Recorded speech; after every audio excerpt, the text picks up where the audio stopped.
Good evening. It's Friday night, 7:30, and this is If I Had a Hammer.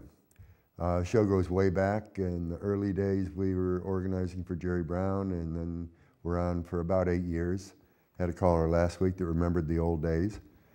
The music for the show tonight is Betty Willis, a Motown era singer who did a really sweet version of If I Had a Hammer. The song itself goes back into the 30s as a labor organizing song, Woody Guthrie, way back, and it's been done by a whole list of who's who in the music industry through the years. Tonight was Betty Willis. And the hammer is a metaphor. It's a tool for building and demolishing, taking apart and rebuilding. Hopefully this show tonight will give you a little bit of a chance to understand some of the things going on, to get to know Occupy, the movement, a little bit better, and to hopefully gain some tools, some knowledge, some information that allow you to do your part in changing the direction of what's happening in our country. I don't think there's anybody out there, no matter what your circumstances, from the very meager to those who have mighty piles of resources available to them. Everybody's been affected by the trajectory of what's been going on in our society. Certainly over the last 10, 15, even 20, 30 years, changes have happened, some of them slowly. Everybody's life is busy. Kids, family, commitments, obligations, work, 2 jobs, 3 jobs sometimes to make ends meet, and didn't always used to be that way. There was a time when the American dream and the American promise had a reality to it, when a single income earner with 1 job was able to make a living sufficient to raise a multiple child family. Those days have almost literally disappeared. And now a single child family requires both adults be working, sometimes 2 and 3 jobs, to not get ahead, but to hopefully keep up with, stay even, keep from going under. Times have changed, and the good news is that life has been so diminished, the economy has been so devastated, the circumstances of the trajectory, the radical redistribution of the wealth that has occurred in the last 30 years has so transfigured this country that there are literally 99% of the population has been severely awakened by what this radical redistribution of the wealth that has already occurred, what it's done to their lives. If you're watching tonight and this is the first time you've heard of Occupy, stay tuned. Don't flip that channel. Or flip it, but you'll come back. You will. I'd like to introduce you to a couple guests I have here tonight, some ladies I met along the Occupy Road. I believe first time I remember seeing you, Peggy, this Peggy Sterling, I think was at Monroe Park, the day that the occupation left Monroe Park and went down to Kanawha. I'm pretty sure I saw you out there, at least in the photos of the occasion. And you, Tiffany, I can't remember when. You just seem always to have been there. Let's start with you, Tiffany. Where were you? What was going on in your life when Occupy first rose up in New York and then subsequently in Richmond? What were you up to in life before that? Doing my everyday thing, work, raising my son, keeping my home. Mm-hmm. And then I heard about what was happening in New York. Talked to a friend here in Richmond who told me that he was staying down at Kanawha, mm-hmm. and I knew I needed to be involved. And came on down to Kanawha and started donating some food for the kitchen. Mm-hmm. And that's kind of how I started getting into it. So what was it about Occupy that got inside you or touched, what was the place inside you? What were the values or the issues that you felt called to respond to?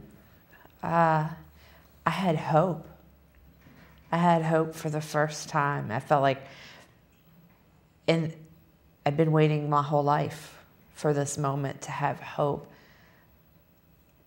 that I, Tiffany, could make a change, could make a difference in this world, could do something to make some of this injustice and unfairness not so anymore, to change that picture. I honestly have hope now, and I don't think I had that before. So you don't fit the mold of the dirty hippie that doesn't work and wants a handout and all that. I mean, how do you get away with it? Depends on who you ask. You don't work enough? I work full time. I just recently finished going to school. I got my master's degree, but I've been working full time, going to school. I'm a single mom. So no, I guess and I get really annoyed with those people who say that. Well, it seems like every movement has some kind of broad brush that it tries to get painted with, and it's a way of dividing us and dismissing us if we can write it off as this or that, and write it off because somebody on TV told us so, and it must be true if we saw it on TV. Right. I think I've heard, go home to your mommy, you dirty hippie, get a job, and I finally just started saying, really? Really? Come on, can't you come up with something better than that? Is that the only thing? And yeah, I am a mom, and I rely on myself, and I do have a job, and I'm a responsible member of society, and I think I'm doing what I'm supposed to be doing, which is doing something and caring about my community and my country and the people who are in it. This is my responsibility. It should be everybody's responsibility. So what is it that you think that Occupy offers at this point in time? I think right now, at this point in the movement, it's still so young that I think it offers the opportunity for people to start having hope again, hope that they as an individual and we as a community who care actually will have the chance to make a difference, to have a voice again, to stand up for people who can't stand up for themselves. I think that's what part of the movement can do right now, is inspire and give people passion. And it can also provide the opportunity for people to learn about things they had no idea was happening around them. And that's what's been happening for me. My eyes are wide open now. I can't ignore anything anymore. What kind of things did you learn locally that or that took you to a deeper level than you had before you got involved with Occupy? Well, certainly not relying on mainstream media for my news and what's going on. When Kanawha got raided, and seeing the way that the city reacted to people who were trying to do good, that broad brush that they were painting people with, they're just a bunch of dirty hippies, and they're just lawless, and then the strength and the force that they used to come through there with dump trucks and backhoes and helicopters for peaceful people. I felt a fire in me. I can't even describe the anger, because I know these people, and these people are doing they're doing things because of love and caring, and how can that be treated so and disregarded so easily by this city, especially by a mayor who says he's a child of the civil rights movement? Well, there's a mixed feeling on my part about the city and its role and the way it handled the raid. I'm incredibly proud that our police department came out in street clothes, not riot gear. I'm incredibly proud of Occupy Richmond because of the way they conducted themselves on that night of the raid. And I switch back and forth between outrage, just absolute want to throw up disappointment that the only property damage that occurred as a result of Occupy protesting in Richmond, Virginia, occurred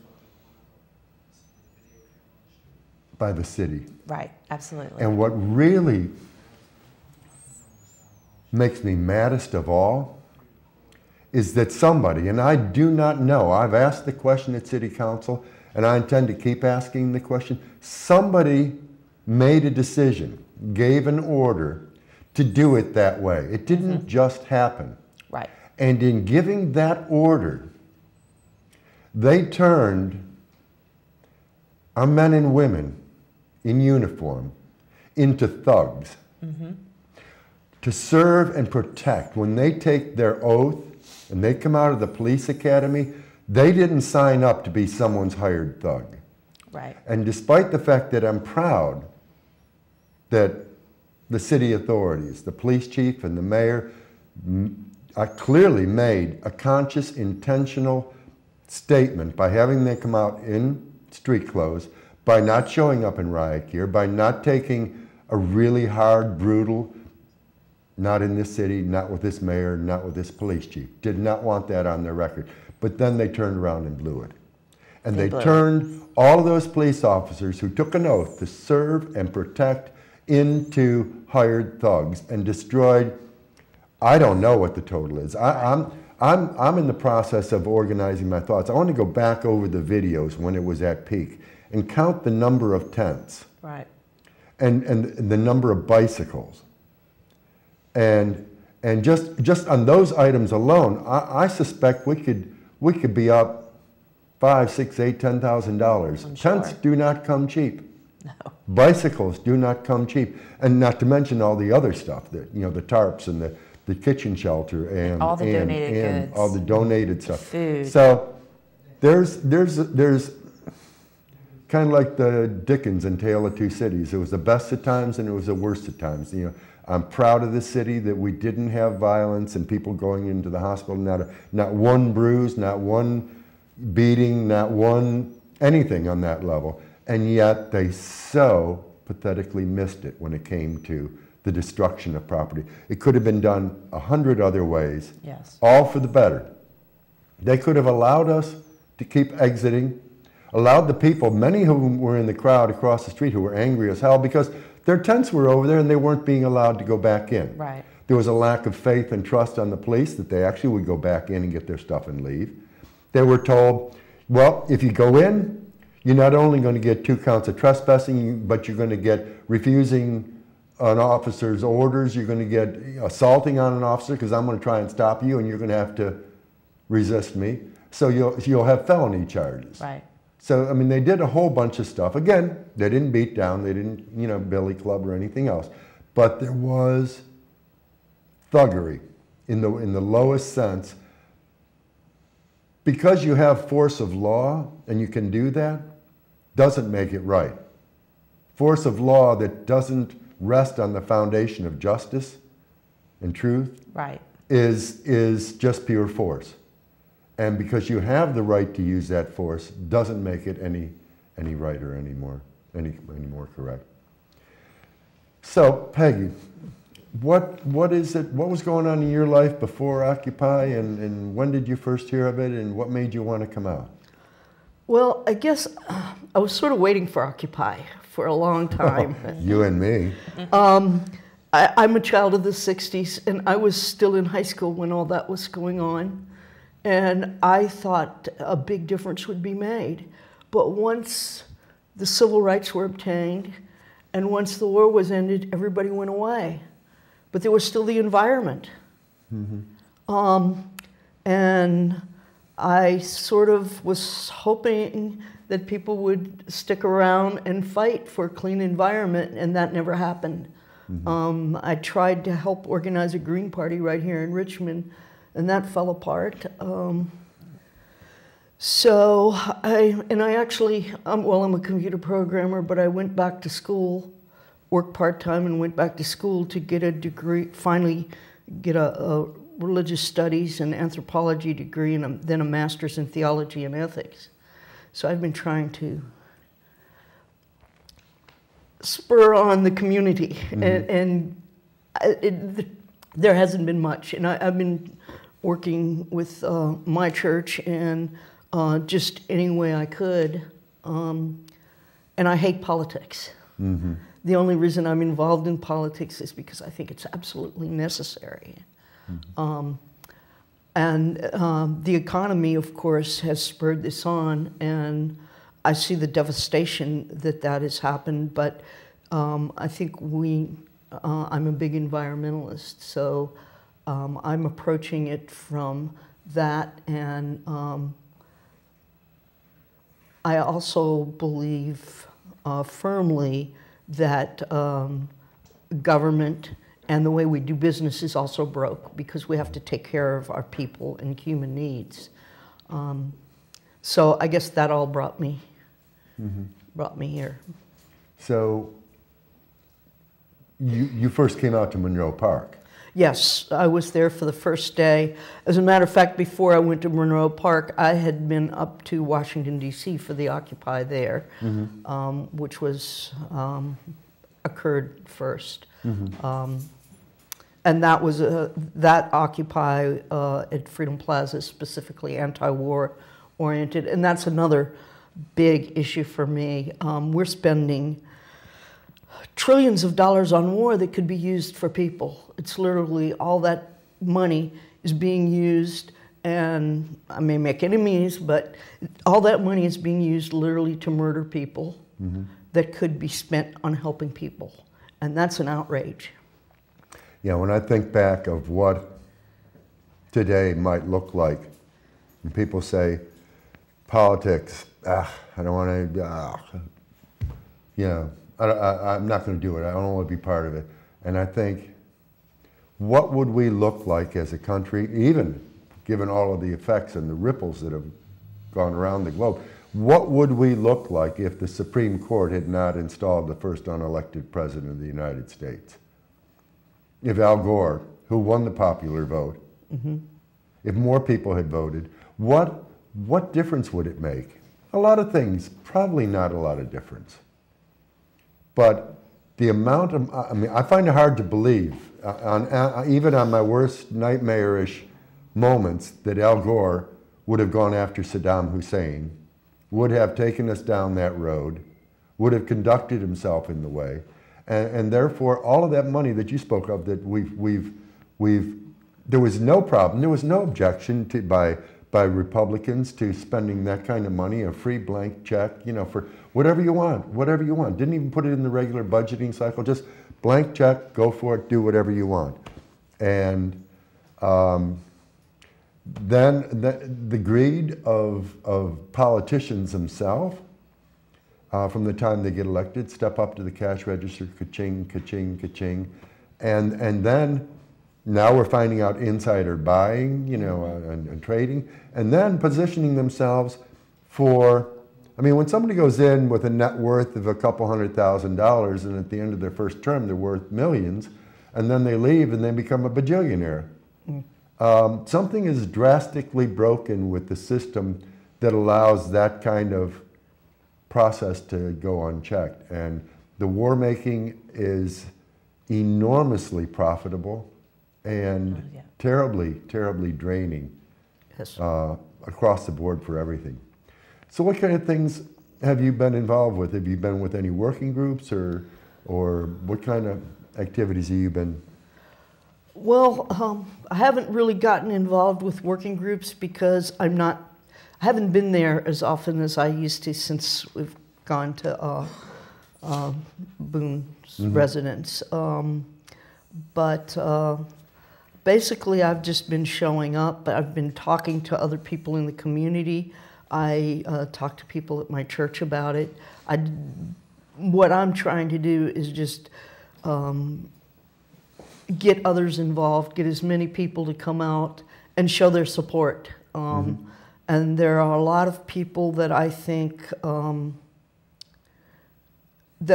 are really hurt by the economy, and that silently support Occupy right now, but they're not there. So I'm sort of going around just talking to people. And I do encourage people to come out and show your support, because that it's important that government knows that we're there in numbers, and that has to be consistent, and it has to continue. One thing I constantly remind people as I open my mouth in everyday life is that not everybody belongs on the front line or needs to be on the front line. There are people whose circumstances are such that they will likely never be able to come out to much, if anything. And yet at the same time, you know, when you walk into a room full of angry people who have been just interrupted by you arriving in there in the middle of an argument, you can just feel the energy in the room. You can say, one of the phrases, you cut it with a knife, you know. And so the room being the world, if there are those, and I remember one night after I left downtown, I had to stop at a drugstore. I went to an all-night drugstore at Broad and Belvedere, coming back from Kanawha, heading home. And there was a young guy, and of course the store manager recognized me. It was right after the style article I've been on the front page, and they're all looking at me, and of course they started talking to Occupy. And they were like, oh man, I wish we could be there. I said, no, you're occupying the cash register. You know, the way I saw you treating customers, the way I know that everybody from the wealthiest banker to, you know, the ordinary everyday person to the least amongst us comes through here, and you're giving them the same fair, decent, hello, how you doing, good to see you, and it's real. So, you know, you can be doing that at the same time holding in your heart your highest hopes and best wishes, your prayers, whatever your style is, you know, because some people are very spiritual, some people are more religious, some people are Christian or Jewish, and other people's are humanists, and then there's atheists. Everybody has some way to juice it. You can call it nurturing or germinating energy or bathing it in the light or raising it up to God or giving it to Jesus. I mean, whatever your style is, you know, that you can do morning, noon, and night from wherever you're working, whatever you're immersed or swallowed up in or consumed with. Not everybody has to be downtown. Not everyone has to show up in the front ranks. That we can take this moment in history where things have gone so terribly wrong and do nothing but wish it the best and hold it in the highest energy that gives it a chance to unfold and open up. I think that's probably, from my perspective, as important, and on some levels more important, because the energy is being directed against it, of a negative need to be counteracted and balanced out.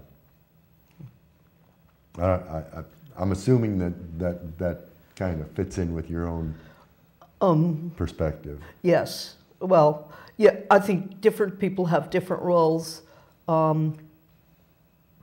But still, I do think that getting support is important, right. And in some way voicing that support so that people know that the support is there. Right. Because without that, if government isn't going to pay attention if we don't have the support. Right. So that's something I want to talk about, is because, you know, you're absolutely right. I tell people that because so many people feel guilty that they can't. Well, that's true. That their life is so busy, you know, that they got two jobs, or they got this full-time job and they got school and they got exams, and they feel guilty because they're not turning out. Life is hard and overloaded and overburdened, and nobody needs to feel guilty that they can't show up and do it in the exact same way. Do we have a caller? Was that a yes? No, okay. But it's important that people understand that there are many different roles and ways. But something you just mentioned, I want to say to people out there who are watching tonight, that if you have a church, if you have a neighborhood association, if you have a labor union, if you have, you know, involvement with group or organization of any kind, you know, please get in touch with Occupy. And I forgot to bring the phone number, but you can go on the website, occupyrichmondva.com, all the contact information, or you can go on Facebook, Occupy Richmond. It's the one with approaching 10,000 likes on it. The others are something else, not the main straight up one. But please be in touch if you belong to an organization or a group. Alan, actually, I think it's occupyrva.org. That's a Facebook, but if you just go on Facebook and do Occupy... occupyrva.org. Well, Google it. Okay. You can get there yeah. Googling. And if you go to the Facebook, there'll be a link somewhere to the web. But you're right, because that is the next phase, is to really start, especially now that there isn't the huge burden of operating a base. The next phase after we get through the holidays is to begin systematically reaching out across neighborhood after neighborhood, organization after organization, church and houses of worship of all sorts, asking them to host a delegation to come in to talk to their group, their organization, and hopefully get letters of support, get resolutions of support, host meetings and assemblies. It's going to be important that we move to that next stage and allow more people to find a way into the process of the soapboxes and the determining of directions and where Occupy is going to go. Oh, absolutely. One thing, if you can't be there, just liking us on Facebook, that adds numbers that people can go and see. So there are other things that can be done. Just send us a note, send us an email.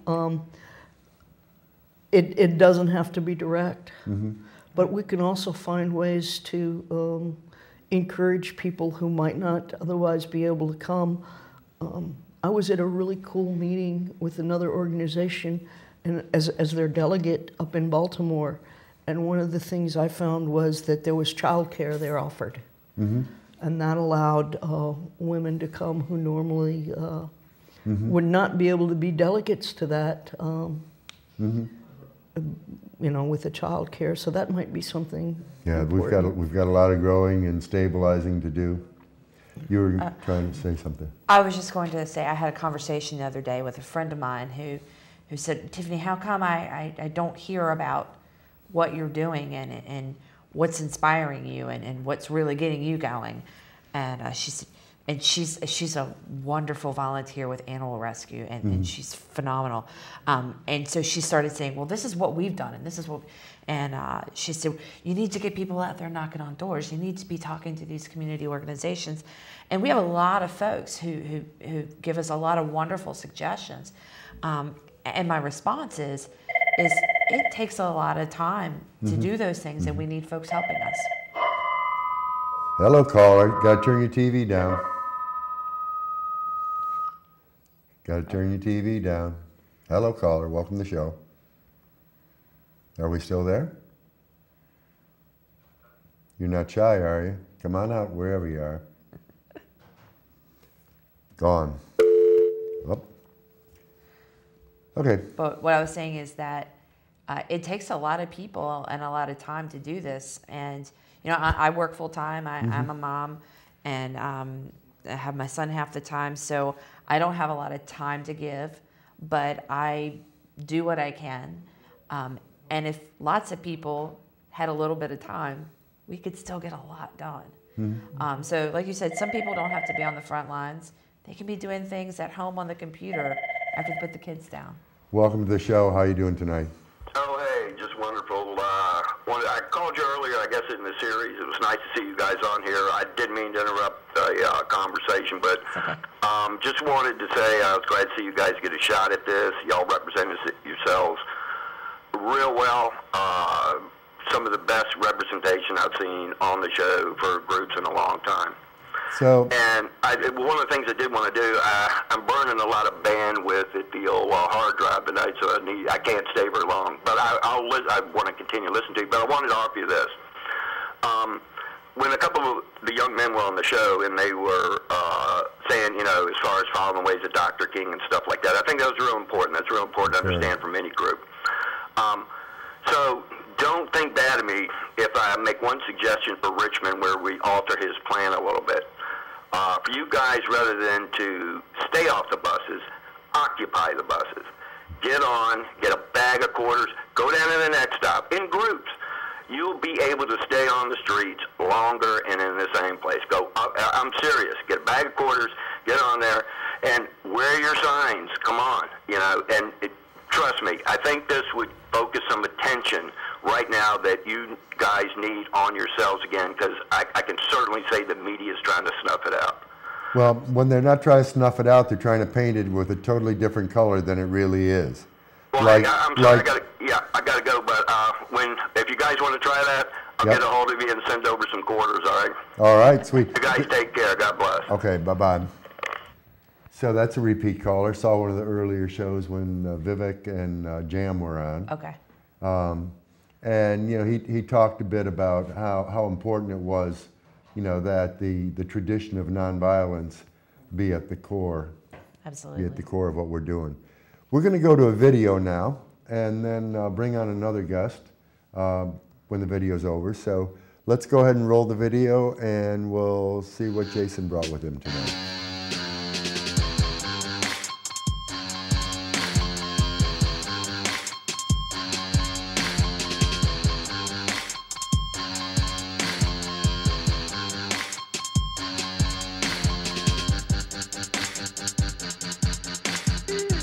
With the whole, what's going on, CJ? What's going on? The police crooked. Yeah. Let them know, Wesley. Why? Why the police crooked? The government don't love us, man. We the ones forgot about. Okay. I'm one of the forgotten ones. I ain't a criminal. I don't have a felony on my record, by the way. I'm not a felon. Do you got a job, though? I don't. They won't give me one. Why, bro? Not because you're a felon. Why, bro? Because my skin too dark. Up, I'm a black man in Richmond. I swear to God, I'm bleaching myself like Mike. That's how I Mike J, feel. baby. Mike Jack, man. I ain't gonna take that. All jokes aside, they don't give me a job because I'm black. Be real, the police catch your ass and pistol whoop you, cuz. Look, I ain't even gonna show y'all. Anybody been a victim of a shakedown before? Hell yeah! They Shake it down for no reason. They came around the block where y'all was gone. For BB guns. We out here with BB guns, shooting BB guns at bottles. They want to shake us down. Shook us down. Y'all camera, as soon as y'all camera, it was a coincidence. As soon as the camera went there, they started searching niggas. Damn. Wow. Yeah, what are we witnessing? We are really witnessing some generational here. And we're going to break it down for you later on, but we want you to see firsthand how people really feel about it. And they just going to give it to you raw. They straight up saying, it. Where's the love? There is no love because they ain't showing these people no love. When you don't show people any love, you get hostility back. Because I'm going to give them hostility. They don't show me no love. I swear to God. And I swear to God, if the police run my name, they coming with bats and gloves. I swear to God, just because my last name, bro. And I'm known to run. I will run. Yeah, I'm going to run. I'm going to run right on your ass. As soon as you jump out, don't ask for no ID because I'm gone. I'm dead ass. Because I ain't got time. I'm tired of getting harassed, though. That's some real shit. Bro, you can really get harassed just for walking down the street. See, this a target enforcement zone for prostitution. I feel like if I ain't out here in no holter top or no realistic, you know what I'm saying, selling no ass, then it shouldn't be no reason for you to. So we got some video from Jason from Occupy the Hood, Richmond, Virginia. Welcome to the show. Thank you, thank you. So first, give us a little background on the video. That's one of several videos we were doing. We're going out and we're talking directly to the people, getting their input on how they feel about their situation in the neighborhood. And we've been going all over the city. And I really want to go other places too, because I want to head out to Powhatan and Petersburg. There's so many places that are going through the very same thing. Mass incarceration is very real in our neighborhoods, and we have to stand up and do something. And when I saw the Occupy movement, I just said, this is the perfect opportunity. You guys are talking about the same things that we've been talking about for so many years, and I'm just so glad it's happening now. I'm glad I can be a part of it. So what made you decide to start doing video? Well, that's something that I've always done. I've been involved with video since '97, graphic art and stuff like that. So this was my skill, so I just wanted to put it forth, and this is what happened. So, how many have you been involved in bringing up into final form? Videos for Occupy. How many videos? Yeah. I think it's 10 total altogether. 10 total. Yeah. Now, Sonia called in last week, and I mentioned to her one of the ways that I think you can increase viewership is that on YouTube you can actually do an Occupy the Hood channel, and just put all the video work that you're producing so that people can go to it and catch it all in one tight place. Because I know it's posted under different producers and different this and that, and it's kind of scattered out there. But yeah, I need to organize it, but it's just, I'm only one person.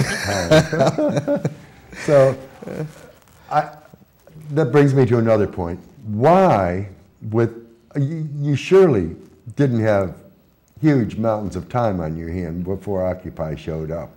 What made you want to squeeze in and then replace and prioritize doing Occupy stuff? What was it about Occupy? What was it about what you're seeing in the world that made you feel like, I have to do this?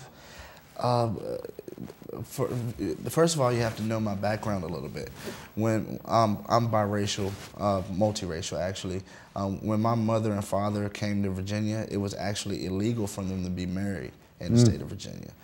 And so I grew up in a white household in a black neighborhood, being the color that I am. So I've had this conversation my whole life. Everybody says, this is my whole life I've been waiting for this moment. Yes. Yeah, it's funny how that common theme shows up. Let's go to the call and we'll come back to conversation with you. Hello, welcome to the show tonight. Hey, Alan. How you doing? All right. What you need to do is you need to take a ride from 8th Street down to maybe down to McGuire on the south side on bus and see what the trip is like. And see how the people act.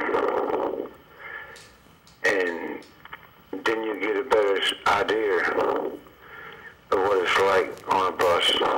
And see how the people act. And you get a better idea of what's going on buses. Okay. Because I've actually been thrown off a bus. Really? Yeah. You making trouble, or is it other troublemakers made you want to get gone? I'm just asking. I'm trying. Some other trouble on the bus. Other trouble on the bus, and I've actually complained to the bus company, and they just threw it under the table. Yeah. Well, that's. I guess most systems, initial response all too often is to cover it up, to deny it, to look the other way, and to blame the person that's filing the report. I mean, that goes across the board. So I'd love to think that there's a way that you can be supported with any issues. I don't know specifically of a complaint desk within the GRTC system. Does anybody know anything about it? They do have a specific way to file a complaint and call the main number. You know I don't lie. Yeah, I believe this is my friend Paul. Yes, it is. How you doing, Paul? So yeah, one of the things, and we can talk more, I was thinking it was you and I was hoping it was you, not that I wanted you to have the trouble, but because I know how I can get back to you, because I'm going to do a little checking into it. And for other callers, I would say the likelihood is after the first of the year, you'll probably see us back on, if not me, some other people who will. But we will come back to the issue of troubles with GRTC and how to go about being effectively filing your complaints. Good to hear from you, Paul, and I'm sorry you had the problem on the bus. Well, that's no problem, but it happens. It does. And I know you well enough to know that when trouble shows up, you're going to stand tall and go the other way. Oh, I'll let it go. Yep. Stupid is stupid, and I try not to stick around it for too long. Thanks for calling, Paul. Well, you have a blessed day. You too. And Merry Christmas. Well, same to you. So yeah, that's one of the things we need to get better at, is helping each other out and standing by people who want to do the right thing, and helping them to file their complaint. But coming back to you, you said you grew up in in a multiracial household, and you've been waiting all of your life. Yeah, yeah. And so there was no choice. I mean, you had to. It's a matter of survival for me. move some things off to the side and change some priorities around in order for you to do the level of stuff you've been doing. Mm-hmm. And I really believe that this is a chance to unite the city. And when I came to visit you guys over in Kanawha Plaza, I noticed that there was a huge gap in the way we communicate. And I think that has a lot to do with the educational gap too. Because if like in one of the videos, my friend PJ was pointing out that you know, Richmond Public Schools, they get a certain amount of funding, and then the county schools get a certain amount of funding, and it's not even at all, you know. And it's reflected. There's that unevenness, but then there's the unevenness.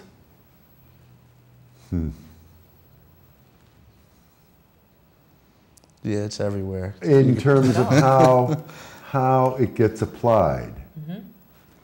And you talk about education being the difference. And there are those within the teaching profession, not everyone, but too many, who are, I think the unkind phrase is in the, there's two, pink and green mafia. Now, there are plenty of people who know what that means. There's black sorority ladies who come from a certain class within the established black community, who are so angry and dismissive of the poor black students that they do not give them a chance. They'll shut them off right as soon as they open And once they're in a teaching position, especially if they come from the pink and green sorority, they will never, ever, ever lose their job, no matter how badly they perform. So that does an additional level of disservice. But the classism within the teaching staff towards, my kids all went through city schools, and it was a great experience for them. I can remember people saying, oh, you know, you have kids and you're going to let them go to the city school. Of course. But what was right alongside them were kids coming from the neighborhoods that just never had a chance, from all the stuff stacked against them in the actual neighborhood they lived in, the actual block that they lived on, the family and the life and the circumstances and the culture and the economics. And it was just like boom, boom, like dominoes, stacked, not just standing up straight waiting for something to tilt, but already tilting, and you know, and it doesn't take too long before they go down. And you know, it usually happens middle school. You know, they get to a certain age and it just they fall out of the system. They become so frustrated and lost. And there's I think a lot of that has to do with the father not being in the home. I think that has a huge impact on young girls and young men coming up in the hood. Fathers are really needed. I can go on forever about that one subject, honestly, and that's why I want everybody just to go to the website, check us out on Facebook. It's Occupy the Hood RVA, so check that out as soon as y'all can, or go on YouTube and look up Occupy the Hood RVA. But we're gonna take your advice and make a page for that as well, a channel rather. So what kind of things you guys got planned with Occupy the Hood? We're going to try to start some community gardening. That way we can try to create some community pride. And I think if people could see how much money they're going to save and how much money they can make, and it'll give them a little bit of pride, and then maybe they'll clean up the neighborhood. It wouldn't be as junky as it is right now. Right now, everybody's in a situation where they're just like they're just throwing their hands up. Why should I care? You know? So I think this will give them a reason to care. And get quality produce. on top of everything else. Yeah, exactly. I mean, it's so different. I was just going to jump in on something you were saying is, and what Alan said too. I think it's also the message. The children get this message from our country that we've given up on you. You're not worth putting our money towards, because they don't have it. And so why even aspire to anything else?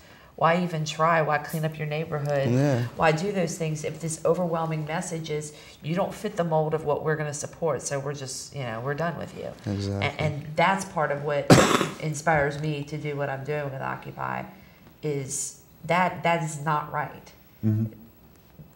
A child in your neighborhood, a child in your neighborhood, a child in my neighborhood, and a child in your neighborhood should all have the same opportunities.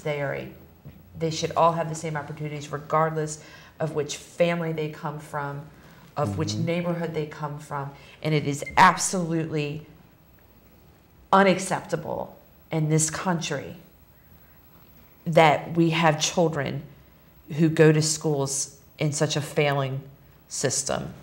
It is unacceptable that the teachers who are teaching them, and especially the good teachers, and there are a lot of them, can barely put food on the table at their house, right? Because their job is so undervalued. And then they spend their own money for supplies. And then they spend their own money for, it is unacceptable. That's one of the many. That's one of the reasons professions that should be paid the kind of money that Absolutely. these CEOs are being made. I said the same thing about I called them the caretakers down at the city jail that I saw when I went through jail for the one day after my arrest down at Canal Plaza. The job that they were doing, the care that they were doing, keeping order and keeping everything. And for the first time, those men down there were stone sober, well fed, rested, in a terrible situation because they're locked up. But the things that they shared, in Soapbox down there, while we were there, very, very curious what this Occupy stuff was and what it was about. And they started talking and spilling their guts all the ways that, it's stacked, it's rigged. It is. They do petty crimes and get big punishment. The big crooks in the big glass skyscrapers, they're doing high crimes and living the high life. Not one has spent a minute behind jail. And ruining millions of people's lives. People who have worked years and years and years who can no longer retire because their retirement is gone because somebody decided to take a gamble so they could make their pockets even bigger. Unacceptable. Another thing, and you may be aware of this, is that our governments actually plan the number of prisons they're going to build by the children who are in third grade in the poor black neighborhoods. It's based on the SOL scores, I believe. Yes. So instead of taking that money and starting to build the prisons already, we need to change how we do government. They need to take that money to make sure that the education is provided so they don't need those prisons in the future. Yeah. And, well, I could go on about the prisons because right now, if you look, those prisons are being privatized. And money is being... Profits. Profits are being made. And political contributions. Exactly. So there's a couple things that come to my mind talking about kids and how they get so short-circuited and cut off. But we're going to go to a caller first. All right. Hello, welcome to the show. Hi. Number one, would y'all go across the panel and tell us when I hang up who you guys are and what part of Occupy Richmond you represent? I've seen older gentlemen before. I know the black gentleman from somewhere. And the lady with the hat is a sweetheart. I know her from somewhere. I used to run a 501c3 for the homeless that were either alcohol or drug addicted. I gave them a respite during the daytime. My concern for Occupy Richmond and my statement for it would be this. I'm old school. I remember the Vietnam War. I remember the flower power and the hippies that, how can I say it, that mainstream America looked down upon.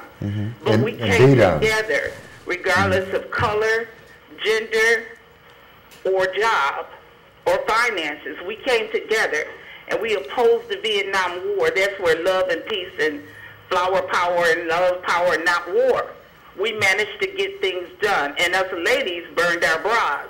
And we voted for 18 to be the legal age of being an adult because we felt like we had a mind even at that age and our opinions weren't being voiced.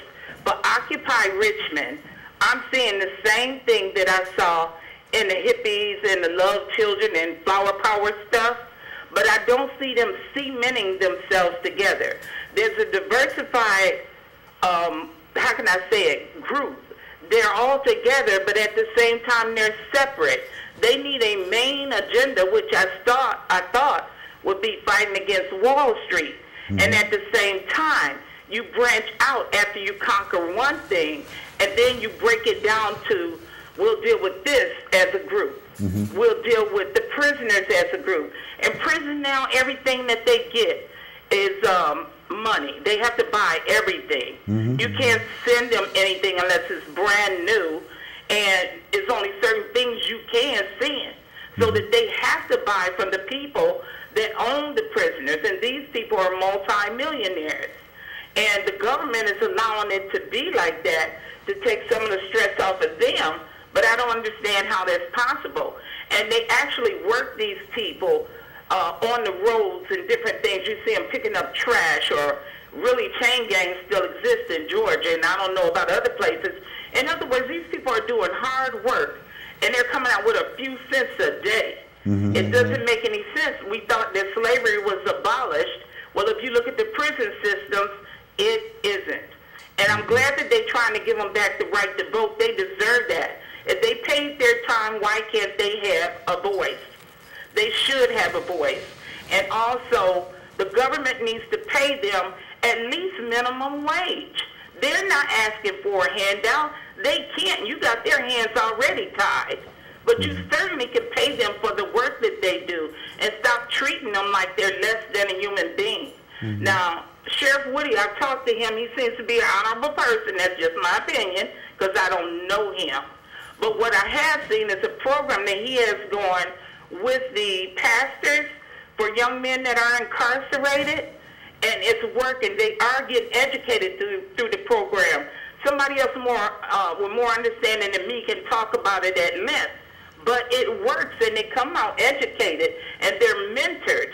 And they also have mentoring here in Richmond for young men that come out of incarceration to help them get a job. Somebody stands between the businesses and the people with felons. Either you're going to be forgiven, or you might as well just go out and hang them all because you don't let them have a life after they come out. And I don't want to see any of them hang. What I'm making is the point that either they're going to pay for their crimes and you're going to let them be human beings afterwards, or you're going to hold them hostage for the rest of their lives, which is non-productive. Thank you for hearing me out. Love y'all. Keep up the good work. And I see elders at the table, including the young man who's a little bit younger than some of us. We, the elders, are supposed to show the younger which way to go. So we've got to pull it together. And I'm with y'all. I'm not able to walk with y'all, but I'm praying. Thank y'all for your time. Thank you so much. you. It's really important to hear from viewers like that. And we've had people call in, this is, she said it, this is old school.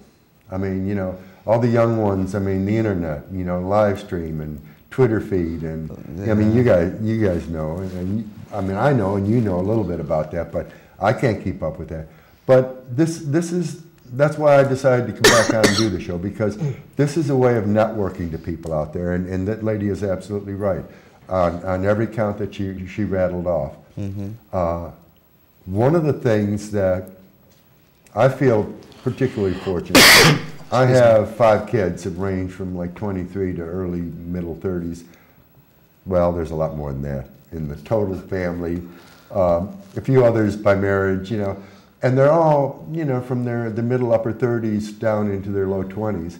And so I've got this natural connection with huge pools of their peers over a long period of time. They grew up with my kids. They grew up hanging out in our space. And so it's very easy and natural for me to move in and amongst and have huge amounts of friends in their peer groups.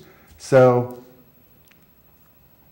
I can relate, I can understand. I've been involved in social, cultural, political, activist, artistic things in Richmond for the 25 years that I'm here.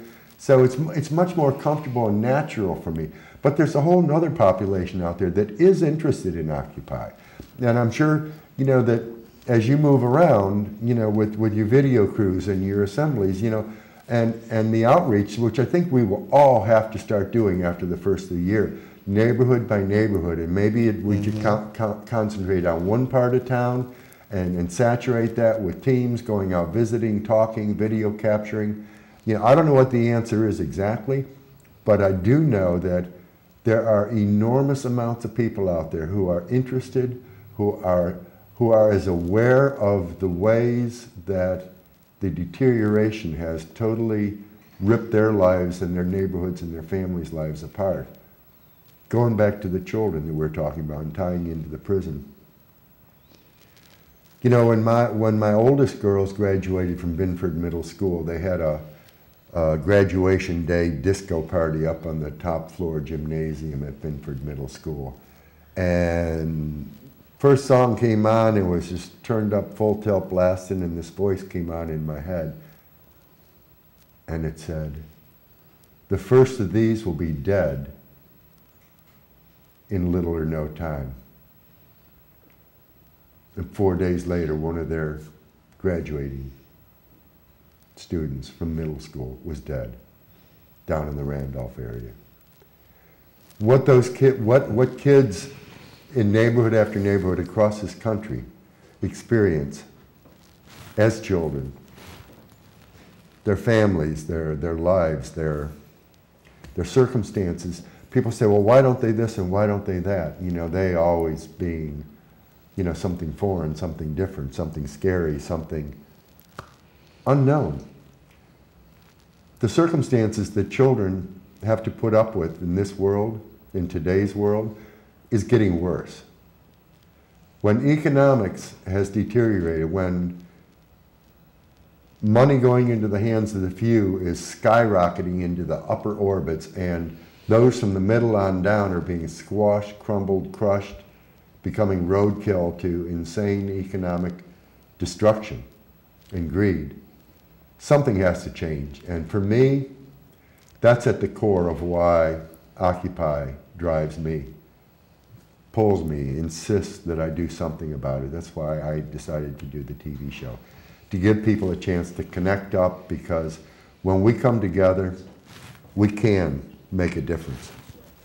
We can make a big difference. I want to thank you all for coming with me tonight. The hour just is not long enough. Hopefully, as the season opens up, next round after that first of the year, we'll have some more.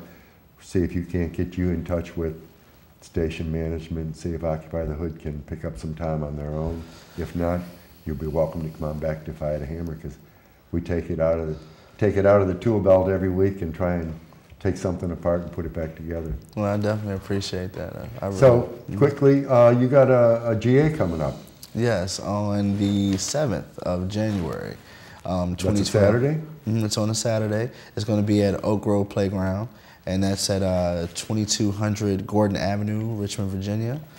And it's going to be our first GA, so please come out and support us. What time?